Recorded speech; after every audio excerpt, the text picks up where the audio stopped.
नमस्कार बंधुगण आमे शुणुचे उपन्यास वर्षा बसंत बैशाख लेखिका डॉक्टर प्रतिभा राय। दुश्चिंतारे देवव्रतंकर मुंडर शिरा दप दप करुछि। ता परदिन किंतु देवव्रत अकस्मात टूर्रे बाहरी गले चंडीगढ़।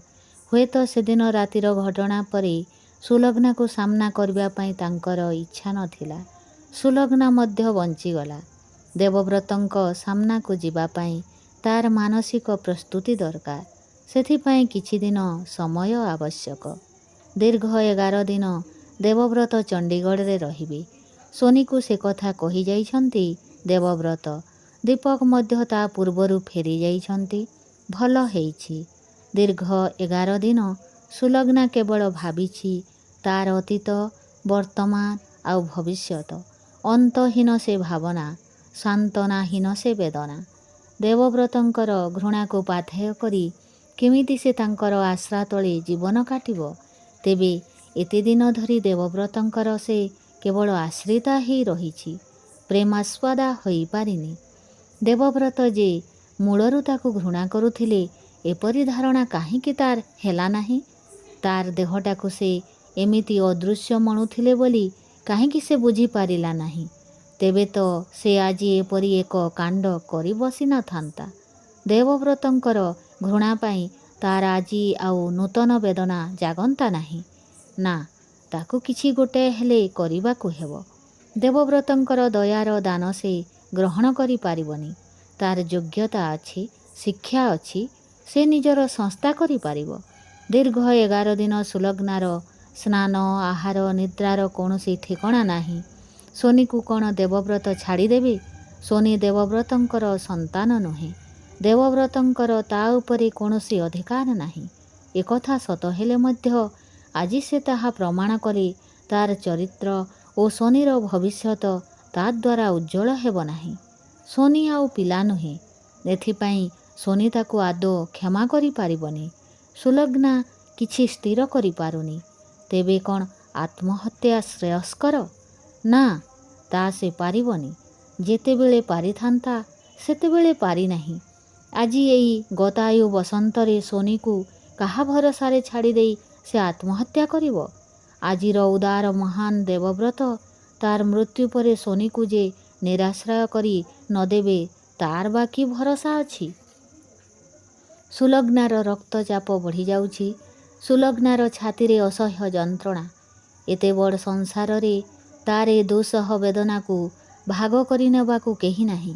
निजर हृदयर जंत्रणा काहा पाखरे कही से मन को उश्वास करि पारुनी। से निज लुह पी निजे जळुछि।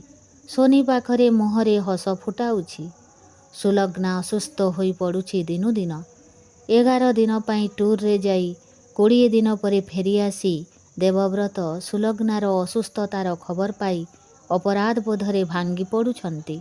सुलग्ना को आघात देई से निजे कम आघात पाई नाहंती। काहींकि से सुलग्ना को बोकोरे तोली नेले नाही। सुलग्ना प्रेम निवेदन को काहींकि से एते हीन दृष्टि रे देखिले। सेमिति एक सुदिनर अपेक्षारे केते राति से विनिद्र न रहिचंती। हाँ, तांकर मन तले संतर्पण रे दीपक प्रति ईर्षाजात होइथिला। दीपकर उपस्थिति रे सुलग्ना प्रति से असहिष्णु होई उठिथिले। जेते हेले भी से तो पुरुष। आजी केमिति सुलग्ना को एक कथा बुझाइबे? सुलग्ना बा किपरि तांकु विश्वास करिवो? निजे निजको दोषी मणुछंती देवव्रत। सुलग्ना सोई रहिछि। सुलग्नार बयस ए भितरे 10 वर्ष बढ़ी जाइछि जेमिति। तांकर अनुपस्थिति रे सुलग्नार कौनसी चिकित्सा हेइनी। सुलग्नार शीर्ण तनु मलिन मुख को देखी देवव्रतंकर मन करुणारे भरीगला। सुलग्नार असुस्थता पाई केवल से दायी। तांकर अवहेला पाई सुलग्ना ए अवस्था। संगे संगे सुलग्नार चिकित्सार समस्त बंदोबस्त करिदेले देवव्रत। निजे राति अनिद्रा होई सुलग्नार सेवा करिवा पाई बसी रहिले देवव्रत। निज कपाଳରେ देवव्रतंक हातर स्पर्श। सुलग्ना आखि खोली चाहिला। देवव्रतंक आखिरे अनेक मायार स्पर्श, अनेक व्यथार प्रलेप। सुलग्ना आखि बुझीदेला। ए चाहाणी से अनेक देखिछि। ଏଇ ଚାହାଣୀରେ ବାଟ ଭୁଲି ସେ ଦେବବ୍ରତଙ୍କର ଆଶ୍ରିତା ହୋଇ ବଞ୍ଚିଛି। ଆଉ ନୁହେଁ, ଏଥର ତାର ନିଜ ବାଟରେ ସେ ବହିଯିବ। ସୁଲଗ୍ନା କଡ଼ ବୁଲେଇ ଦେବବ୍ରତଙ୍କୁ ପଛ କରି ଶୋଇଲା। ଦେବବ୍ରତ ଏକ ଦକ୍ଷ ଚିକିତ୍ସକ ଭଙ୍ଗୀରେ କହିଲେ, you should be brave Sulagna.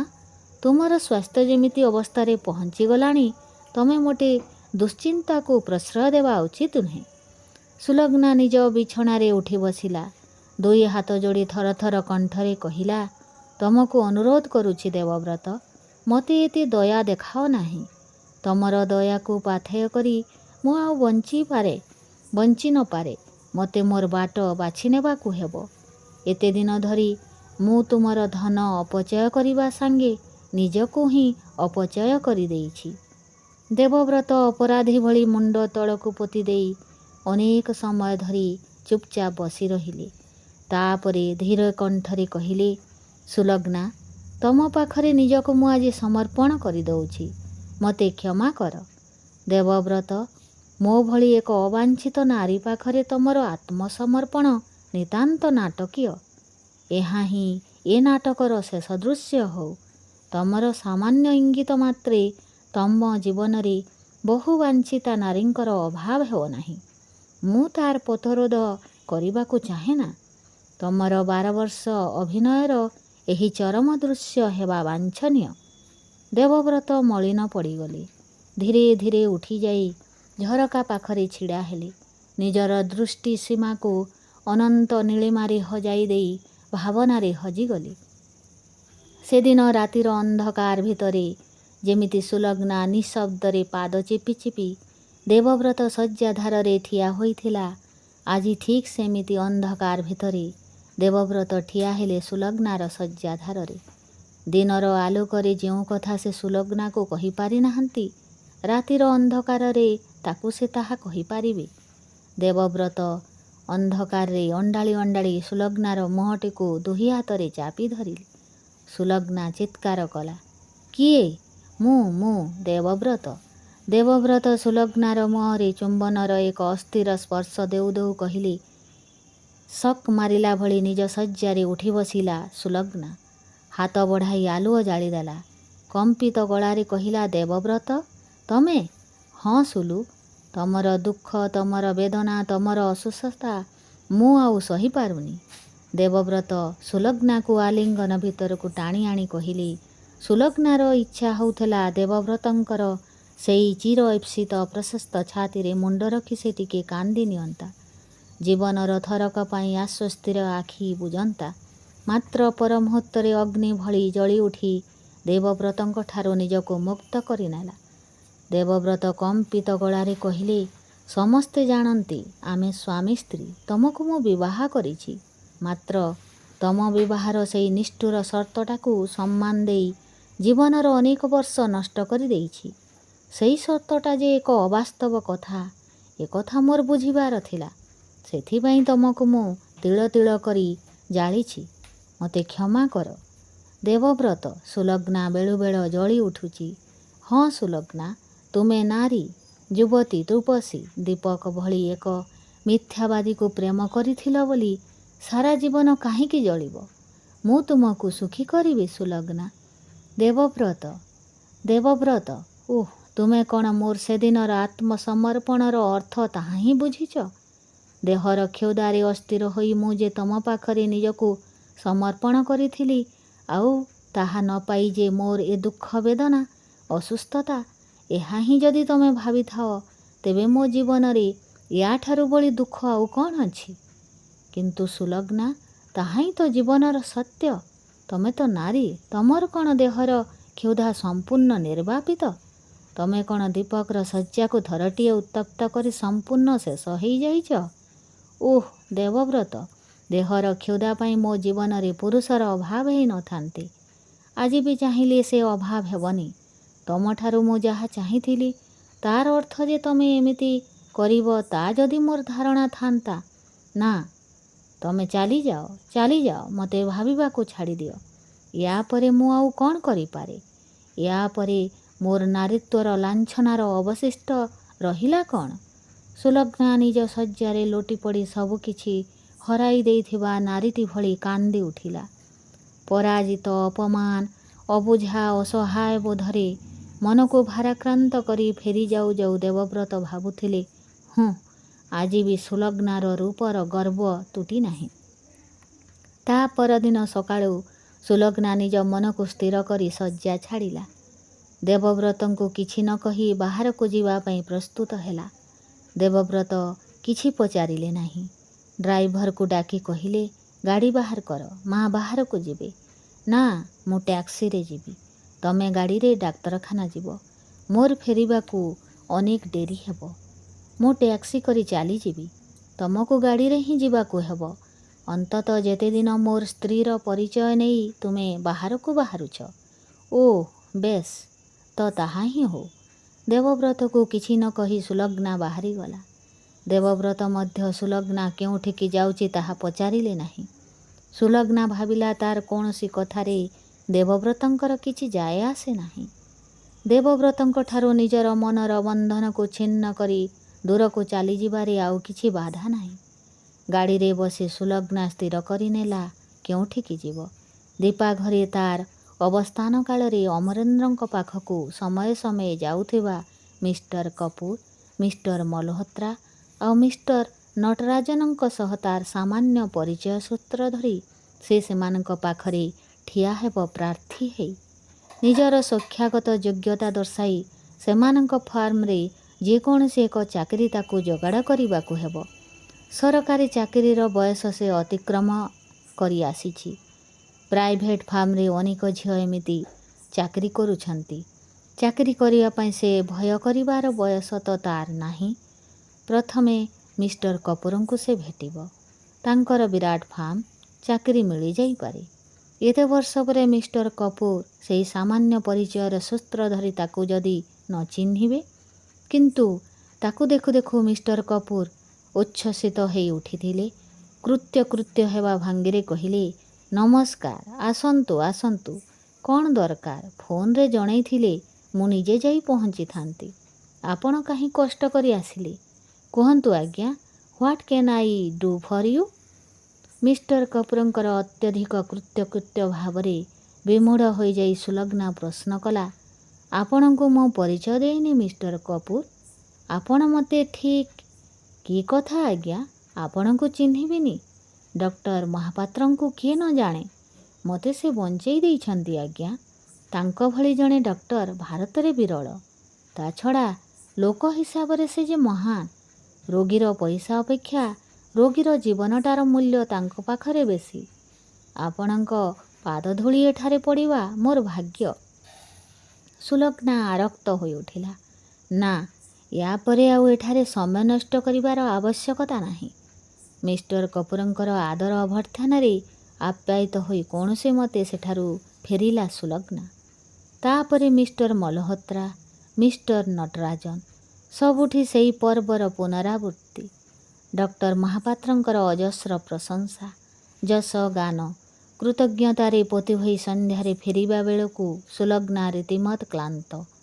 ନିଜର କ୍ଳାନ୍ତ ଶରୀରକୁ ଶଯ୍ୟାରେ ଲୋଟେଇ ଦେଇ ସୁଲଗ୍ନା ମନେ ମନେ ଭାବିଲା, ଏତେ ସମ୍ମାନ, ଏତେ ଗୌରବ, ଏତେ ସାମାଜିକ ପ୍ରତିଷ୍ଠା ସତ୍ତ୍ୱେ ବି ସେ ଶ୍ରୀମତୀ ମହାପାତ୍ର ହେଇ ସୁଖୀ ହେଇପାରିନି।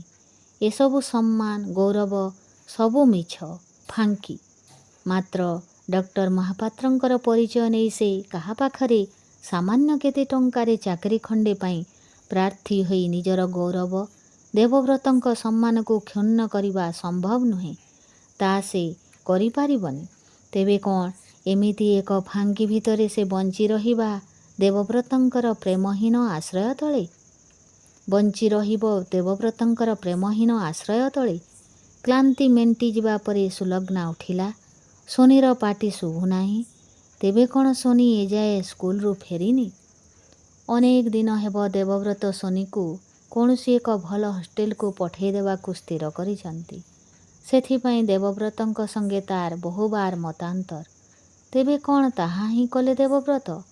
ଦେବବ୍ରତଙ୍କର ଘରେ ଆଲୁଅ ଜଳୁଛି, ପଙ୍ଖା ଘୁରୁଛି। ଦେବବ୍ରତ ଫେରିଲେଣି। ସୁଲଗ୍ନା ଦେବବ୍ରତଙ୍କ ଘରେ ପାଦ ଦେଇ ଅବାକ୍। ଦେବବ୍ରତଙ୍କର ଟେବୁଲ ଉପରେ ଶୂନ୍ୟ ବୋତଲ ଆଉ ଗ୍ଲାସ। ମୁହଁରେ ସିଗାରେଟ୍ ଧରେଇଛନ୍ତି। ଆଖିଗୁଡ଼ା ରକ୍ତ ଭଳି ଲାଲ, ରୁକ୍ଷ କେଶ। କ'ଣ ଭାବନାରେ ବୁଡ଼ି ଯାଇଛନ୍ତି? ସୁଲଗ୍ନାର ପାଦ ଶବ୍ଦରେ ଦେବବ୍ରତ ସମ୍ବିତ ଫେରି ପାଇଲେ। କ୍ଳାନ୍ତ ଅବସନ୍ନ କଣ୍ଠରେ କହିଲେ, ବସ ସୁଲଗ୍ନା, କେତେବେଳେ ଫେରିଲ? ଦେବବ୍ରତଙ୍କର କୌଣସି ପ୍ରଶ୍ନର ଉତ୍ତର ନ ଦେଇ ସୁଲଗ୍ନା ସେମିତି ଠିଆ ହୋଇ ରହିଲା। ଶୂନ୍ୟ ବୋତଲ ଆଉ ଗ୍ଲାସ୍ ଉପରେ ଦୃଷ୍ଟି ନିବଦ୍ଧ ରଖି ତାର ଅନ୍ତର ଶୂନ୍ୟତାରେ ଭରିଗଲା। କି ଦୁଃଖରେ ଦେବବ୍ରତ ନିଜକୁ ଶେଷ କରିଦେବା ପାଇଁ ଚାହାନ୍ତି। ଦେବବ୍ରତଙ୍କର ସୁସ୍ଥ ସୁନ୍ଦର ଜୀବନ ଅନେକଙ୍କର କାମ୍ୟ, ଅଥଚ ଦେବବ୍ରତ ଏ କି ସର୍ବନାଶର ପଥ ବାଛି ନେଲେ। ସୁଲଗ୍ନାର ଭାବାନ୍ତର ଦେବବ୍ରତ ବୁଝି ମଧ୍ୟ ନ ବୁଝିବାର ଛଳନା କରି କହିଲେ, ତମେ ବହୁତ କ୍ଳାନ୍ତ ଦିଶୁଛ ସୁଲଗ୍ନା, ବରଂ ଟିକେ ବିଶ୍ରାମ କର। ସୁଲଗ୍ନା କଠୋର ପ୍ରଶ୍ନ କଲା, ସୋନି କାହିଁ? ବାହାରକୁ ବୁଲି ଯାଇଛି। କାହା ସାଙ୍ଗେ? ଜ୍ୟୋତି ସାଙ୍ଗେ। ଜ୍ୟୋତି? ହଁ, ଜ୍ୟୋତି ପ୍ରକାଶ, ଦୀପକର ପୁଅ। ଦୀପକଙ୍କ ପୁଅ? ହଁ, ଆଜି ଦୀପକ ଆସିଛି ଜ୍ୟୋତିକୁ ନେଇ। କିନ୍ତୁ ସୋନି କାହିଁକି ସେମାନଙ୍କ ସଙ୍ଗେ ଯାଇଛି? କ୍ଷତି କ'ଣ ସେଥିରେ? ଲାଭ କିନ୍ତୁ କିଛି ନାହିଁ। ଅଛି? ଅଛି? ହଁ। ସେ ଲାଭ କ୍ଷତିର ହିସାବ ମୁଁ କରୁନି। ମୋର କହିବାର କଥା, ସୋନି ଏମିତି ଯାହା ତାହା ସଙ୍ଗେ ମନ ଇଚ୍ଛା ବୁଲିବା ମୁଁ ପସନ୍ଦ କରେନା। ଯାହା ତାହା ସଙ୍ଗରେ ବା କ'ଣ ବୁଲୁଛି? ଦୀପକ ତ କିଛି ପର ନୁହେଁ। ତେବେ ବି ମୁଁ ଚାହେଁନି ସୋନି ଦୀପକଙ୍କ ସଙ୍ଗେ ଏତେ ଘନିଷ୍ଠ ହଉ। ମୁଁ ଯାହା ନ ଚାହେଁ ସୋନିକୁ ତାହା କରିବାକୁ ଅନୁମତି ଦେବା ତମର ନିତାନ୍ତ ଅନ୍ୟାୟ। ତମେ ତାର ମା। ସକାଳ 7ଟାରୁ ଯାଇ ଫେରୁଛ ସନ୍ଧ୍ୟା 7ରେ। ତମେ କ'ଣ ଚାହଁ କ'ଣ ନ ଚାହଁ ତା ତ ଜାଣିବାର ଅବକାଶ ନାହିଁ। ତା ଛଡ଼ା ମୁଁ ବି ତ ଏଇମାତ୍ର ଫେରିଲି। ଫେରି ଶୁଣିଲି ଦୀପକ ଆଉ ଜ୍ୟୋତି ସଙ୍ଗେ ସୋନି ବୁଲି ଚାଲି ଯାଇଛି। ଏଥିରେ ମୋର ଆଉ ଅନ୍ୟାୟ କେଉଁଠି? ହୁଁ। ସୁଲଗ୍ନା ଗଭୀର ଭାବେ ହୁଁ ମାରି ଫେରି ଯାଉ ଯାଉ ଦେବବ୍ରତଙ୍କ ଡାକରେ ଫେରି ଚାହିଁଲା। ଦେବବ୍ରତ ଅତ୍ୟନ୍ତ କଠିନ କଣ୍ଠରେ କହିଲେ,